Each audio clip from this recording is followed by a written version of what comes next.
the tip of Aunt Vivian's manicured index finger trembled up a fraction of an inch from my nose, the diamond cluster on her ring catching the warm light of the dining room chandelier. The scent of roasted sage and expensive wine suddenly felt thick and heavy in my lungs.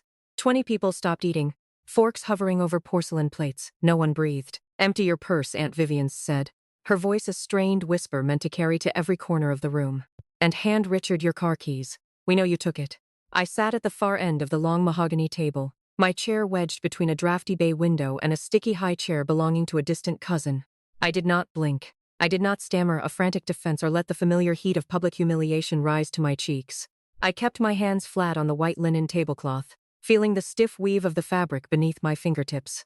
My Uncle Richard sat rigid across the room, his knuckles white around the stem of his wine glass. My cousin Ashley wore a practiced look of shock, but her eyes held a distinct shine of satisfaction. They waited for me to crumble. For 15 years, I had been their convenient charity case, the designated scapegoat whenever their curated reality cracked. My leather tote bag rested on the hardwood floor by my boots. Inside that bag sat a crisp, folded sheet of paper that would soon turn this pristine holiday gathering into a smoldering crater.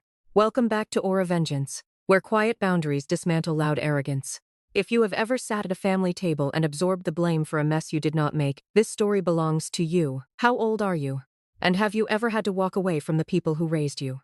Drop your age in the comments and be sure to subscribe. To understand why I did not cry when my own family called me a thief, you have to rewind 24 hours. I was standing in my high-rise office in downtown Boston. I'm 32 years old and I am a senior forensic accountant. My family thinks I am a struggling administrative assistant, that I balance small business ledgers to make my rent. I let them believe this because the truth is much more complicated. I track hidden assets for high-net-worth divorces, and I investigate corporate fraud. I find the money people try to bury. I reached into my coat pocket and ran my thumb over the cold metal edge of a silver appraisal loop. It belonged to my grandmother. When I was 10 years old, she taught me how to hold it to the light. "People will always try to sell you silver-plated lies, Gianna," she would tell me. "You have to look at the hallmark."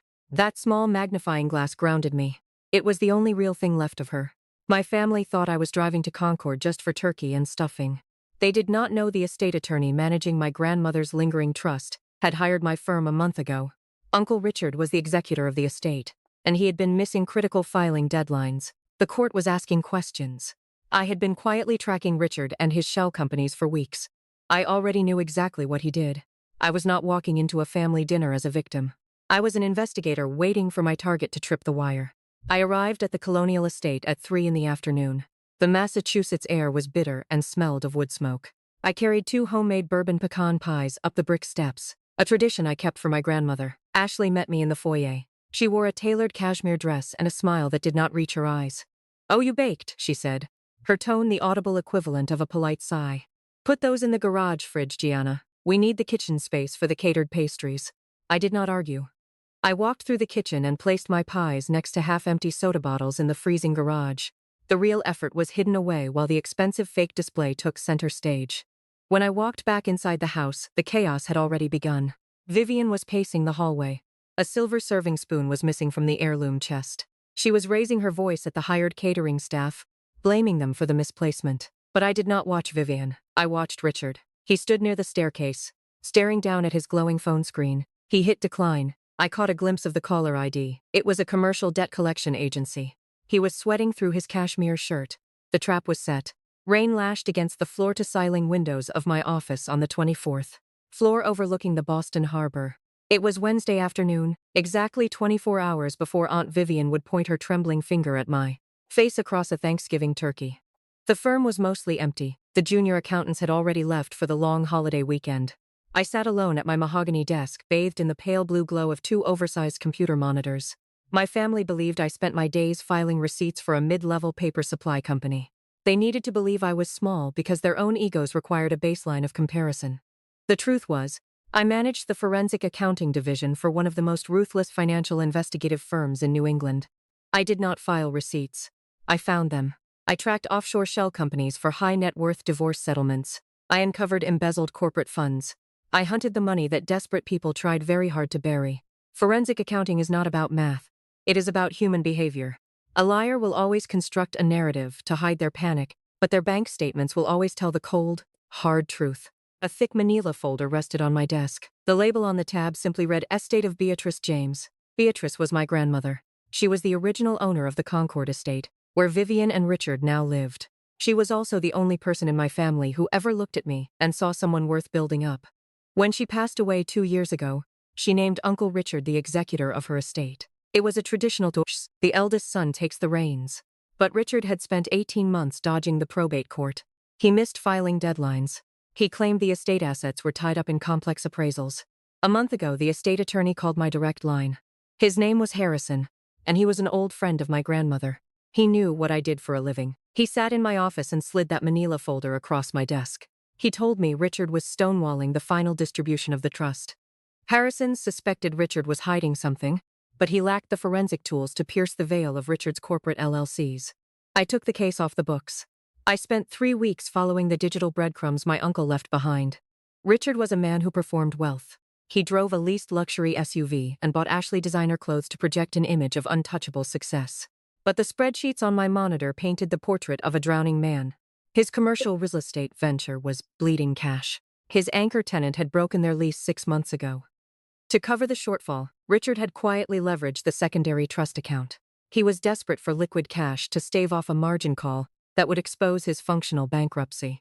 I reached into my blazer pocket and pulled out a small brass and glass silver appraisal loop. I set it on the glass surface of my desk. The metal was heavy and cool to the touch. When I was 10 years old, my grandmother taught me that the hallmark on a piece of silver was its true identity. It was the tiny stamp that told you if something was real or just a convincing imitation. I had learned to search for those hallmarks in people too. They had spent 15 years treating me like a stray dog begging for scraps. Now they realized I was the one holding the leash. Vivian took a step toward me. The fierce, unyielding certainty in her eyes had been replaced by a frantic, darting panic. The ground beneath her feet was dissolving, and she could not figure out how to stop it.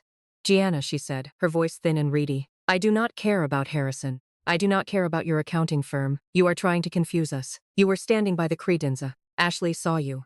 You took the velvet box. Open your bag." I finally turned to look at my aunt. I felt a fleeting trace of pity for her. She had built her entire identity around the success of her husband. She wore his fabricated wealth like a suit of armor. She had no idea the armor was made of paper. "I will not be opening my purse, Vivian," I said. My voice was gentle but unbending. "I do not need to empty my bag to prove my innocence." "Why not?" she demanded, her pitch rising into a shrill note. "Because I already know exactly where the heirloom silver is," I replied. "I know exactly what time it left this house. I know exactly how much it sold for, and I know the name of the man who sold it." I reached down and picked up my leather tote bag from the hardwood floor. The heavy brass clasp jingled softly in the quiet room. I unzipped the top compartment. The audience of relatives leaned forward, their eyes wide with morbid anticipation. The truth was armed, it was aimed, and it was time to pull the trigger.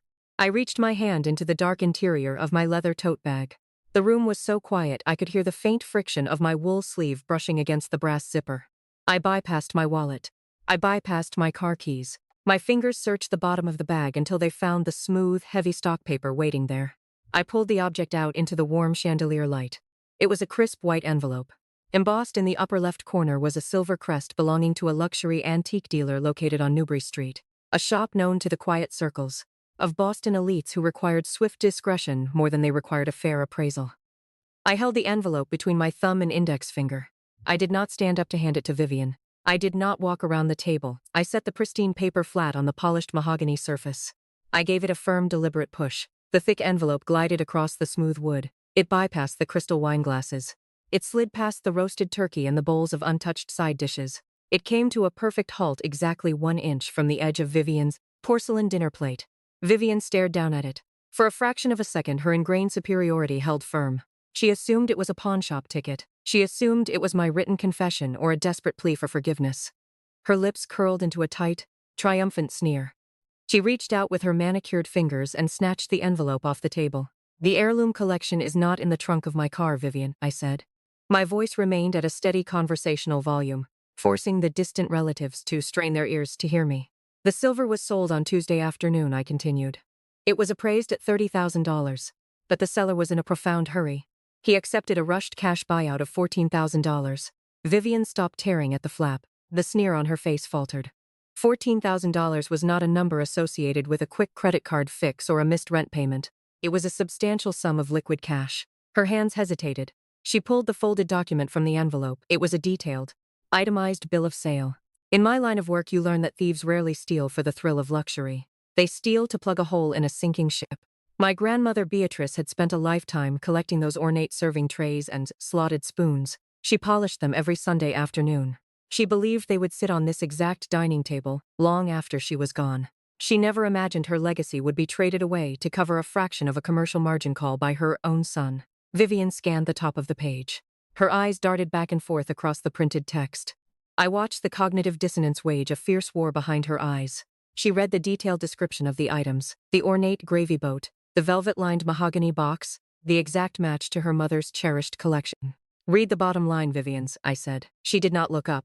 Her hands began to shake, holding the crisp paper. The tremor traveled up her slender wrists and into her tense shoulders. The paper rattled softly in the quiet room. Read the signature on the seller line, I instructed. My tone allowed zero room for negotiation. Tell the table who signed away the silver. Vivian opened her mouth. Her lips parted, but she could not find her breath. She looked like a woman who had just stepped off a high ledge and was waiting for the ground to rush up to meet her. The protective fortress of her reality was crumbling beneath her designer shoes. Who is it? Vivian asked, her voice tight with morbid curiosity. Vivian swallowed hard, the muscles in her neck strained. She lowered the paper a few inches. She turned her head slowly, shifting her gaze from the printed document to the man sitting in the center seat of honor. Richard, she whispered. It was a fragile, broken sound. The name left her lips and drifted across the dining room like a ghost. The reaction was instantaneous. 20 heads snapped toward the middle of the table. Every set of eyes locked onto the patriarch. The extended relatives stared at the man who had spent the last hour projecting untouchable wealth and moral superiority.